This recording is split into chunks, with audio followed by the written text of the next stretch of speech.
140 करोड़ के देश में आप 1 करोड़ नौकरी दे देने से क्या सभी युवाओं की आकांक्षाओं को आप पूरा करेंगे? क्योंकि वो जान रहे हैं उनको सरकार में नहीं आना है, तो वो कुछ भी कहने के लिए वो निश्चिंत हैं कि उनकी तो कोई अकाउंटेबिलिटी होगी नहीं।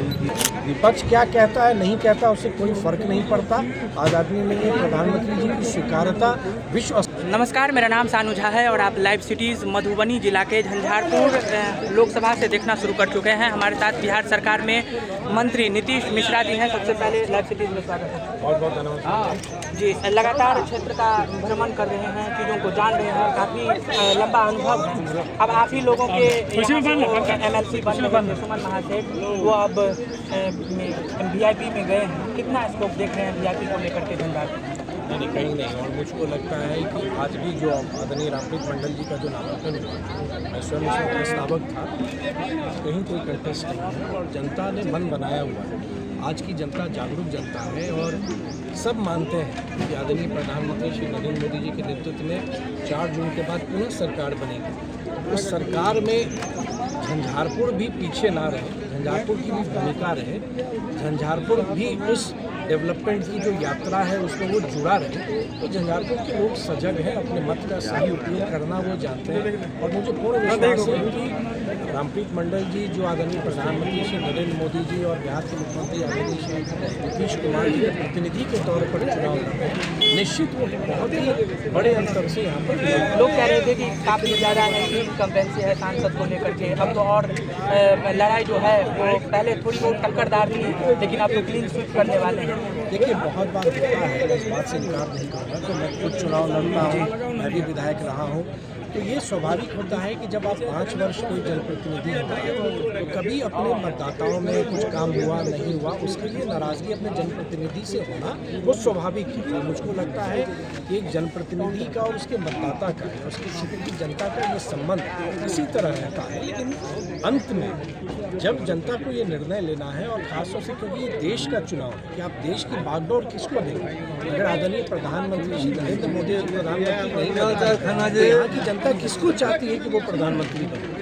तो मुझको लगता है कि एक बड़े उद्देश्य के लिए जब हम विकसित भारत के संकल्प पथ पर हम आगे बढ़ चुके हैं और कल जो संकल्प पत्र आदरणीय प्रधानमंत्री जी ने जो जारी किया है उसमें भारत को विकसित बनाने की पूरी कार्य योजना है और उनका विजन उसमें और वो वैसा विजन है जो 15 लाख लोगों के सुझाव पर बना हुआ है। तो मुझको लगता है कि झंझारपुर की जनता अपने दायित्व को समझती है, अपनी जिम्मेदारी को समझती है और एक देश के नागरिक होने के नाते जब वो वोट करेगी तो अपने देश के नेतृत्वकर्ता को वोट चुनेंगे और मुझे विश्वास है कि आदरणीय नरेंद्र मोदी जी को वोट देगी माध्यम मंडल की संयोजक आप भी थे मैनिफेस्टो को तैयार करने के लिए। विपक्षी आरोप लगा रही है रोजगार से मुक्तली है और RJD कह रही है कि अगर साझा इंडिया गठबंधन की सरकार बनती है तो 1 करोड़ युवा को रोजगार नौकरी देना तो सुनिश्चित कर ही देंगे।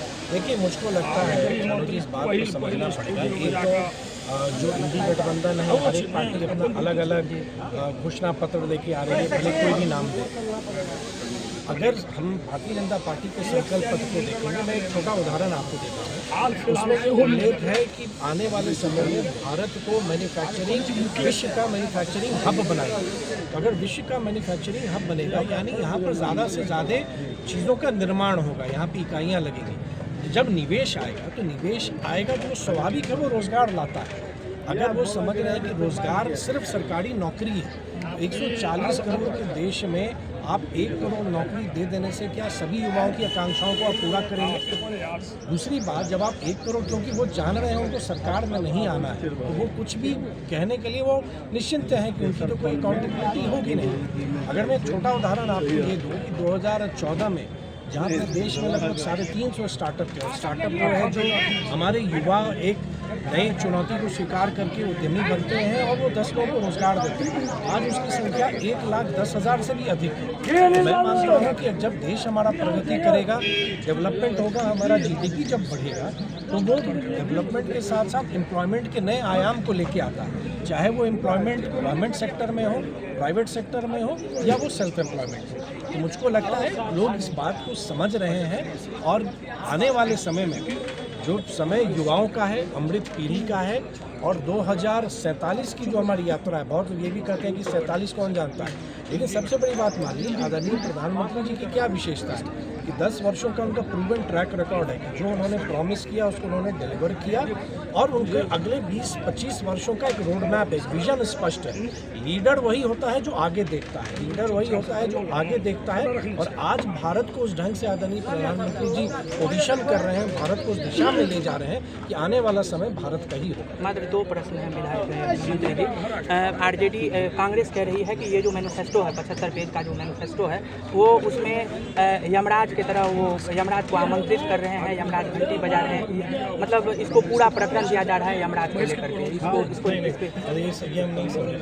नहीं कहा गया है कि ये जो भी आपने मैनिफेस्टो, जो प्रधानमंत्री मैनिफेस्टो कल प्रेषित किए हैं जनता के सामने में, ये पूरा ही बड़बोलापन वाला एक है और ये जीवंत नहीं एक यमराज की तरफ प्रेषित किया गया। जिनकी जैसी सोच उससे बियॉन्ड तो वो सोच नहीं सकते हैं।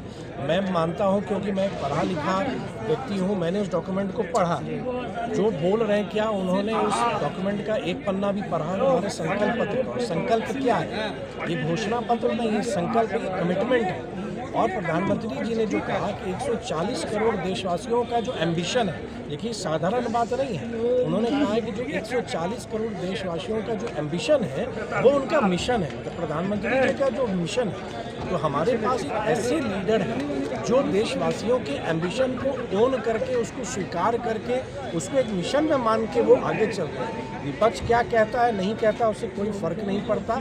आज आदमी में ये प्रधानमंत्री जी की स्वीकारता विश्व स्तर पर है, और देश के लोग भी इंतजार में है कि जल्दी ये चुनाव संपन्न हो और जो प्रधानमंत्री जी का जो रोड मैप है, जो विजन है, उस पर एक गति के साथ कार्य प्रारंभ हो। बस कुछ दिन और रह गए हैं, 4 जून के बाद सभी को अपने आप जनता उत्तर दे देगी। सीट शेयरिंग हो चुका है, देवेंद्र प्रसाद यादव अपने आप को ठगा महसूस कर रहे हैं, कह रहे हैं कि आरजेडी जो समाजवाद का एक पर्याय थी वो अब परिवारवाद के रूप ले रही है, अपने नेताओं पे भरोसा नहीं है। नहीं, मुझको लगता है दूसरे राजनीतिक दल के बारे में मैं कुछ क्यों कहूँ। मैं तो ये अपने पार्टी की बात, अपने सरकार की बात, और जो आने वाले समय में जो हम लोगों ने संकल्प लिया, हम उन पर हम चर्चा करेंगे। अब किस पार्टी का आपको लगता है कि वो उपेक्षित हैं? नहीं, मुझे कुछ नहीं लगता। उस पार्टी का इंटरनल विषय है और वो पार्टी समझे, उनका वो निर्णय है। अब राष्ट्रीय जनता दल क्या करता है या कोई और राजनीतिक दल क्या करता है, उससे मुझे कोई सरोकार नहीं है।